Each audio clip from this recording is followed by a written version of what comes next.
সব সবজি দিয়ে দোকানের মতো একটি নিরামিষ তরকারি কিভাবে বানাবেন সেটি এই ভিডিওটির মাধ্যমে দেখাবো। মনোযোগ সহকারে দেখবেন, টেস্ট হয় কিন্তু দারুণ। আমার রেসিপির মতো রান্না করলে, একবার রান্না করলে বারবার বানিয়ে খেতে ইচ্ছা হবে, কথা দিলাম।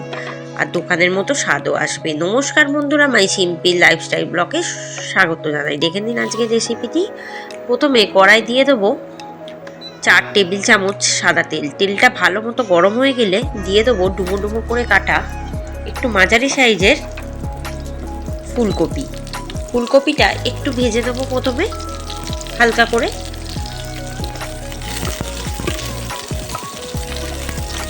তাহলে ফুলকপির যে কাঁচা একটা গন্ধ থাকে সেটা চলে যাবে। প্রায় হালকা ভাজা হয়ে গেছে। এরপর দিয়ে দেবো লম্বা লম্বা করে কাটা গাজর। আমি এখানে পছন্দের সবজি দিচ্ছি, আপনারা যে কোনো সবজি ব্যবহার করতে পারেন। আর দিয়ে দেবো বিনস লম্বা লম্বা করে কাটা। আর দিয়ে দেবো ক্যাপসিকাম কিউব করে কাটা, একটা গোটা ক্যাপসিকাম। এটাকে ভালোভাবে ভেজে নেবো প্রথমে। আঁচটাকে মিডিয়ামে রাখবো ভাজার সময়।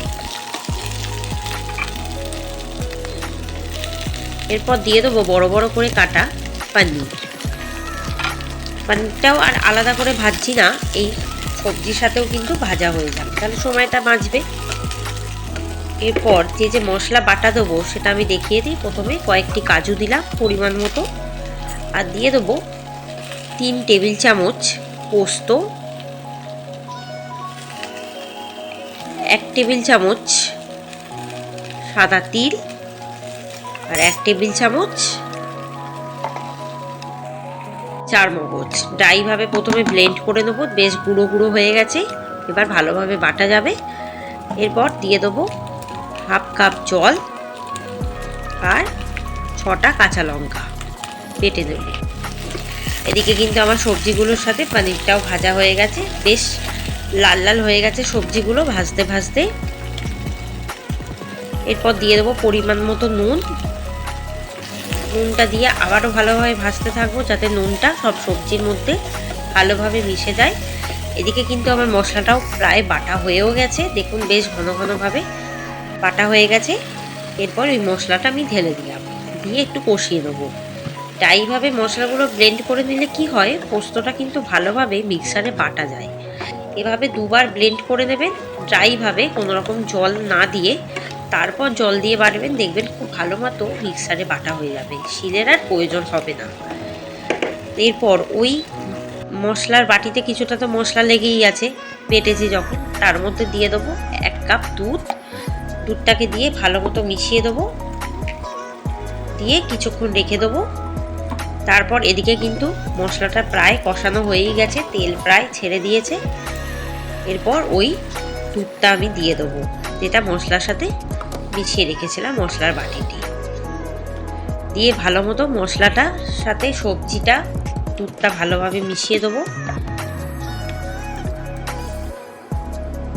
এরপর দিয়ে দেবো আরও হাফ কাপ দুধ।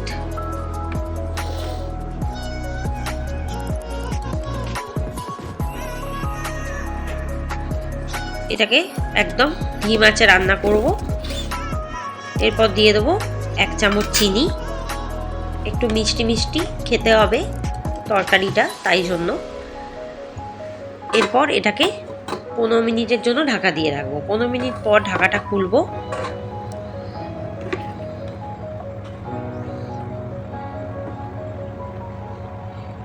এরপর দিয়ে দেবো 1 টেবিল চামচ ঘি। ঘিটা দিয়ে ভালো মতো মিশিয়ে দেবো। ঘিয়ের গন্ধটা যাতে উবে না যায় তৎক্ষণাৎ আমি কিন্তু ঢাকা দিয়ে দেবো, তাহলে ঘিয়ের গন্ধটা মিশে যাবে। আবার 15 মিনিট পর ঢাকাটা খুলবো। ঘিটা দেওয়ার পরে ঢাকাটা দিলাম। এবার একদম লো আছে এটাকে রান্না করব, বেশ মাখা মাখা করব। দেখুন একদম কিন্তু প্রায় সেদ্ধ হয়েই গেছে সবজিগুলো। এবার একটু মাখা মাখা করতে হবে, আর একটু 10 মিনিট সময় ধরে এটাকে রান্না করব।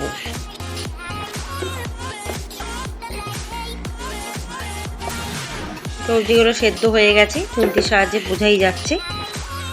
এরপর কিন্তু নামিয়ে আমি সার্ভ করব, ব্যাস রেডি। রেসিপিটি ভালো লাগলে কিন্তু কমেন্টে জানাবেন, বেল আইকনে ক্লিক করবেন, সমস্ত রেসিপি দেখতে থাকবেন আর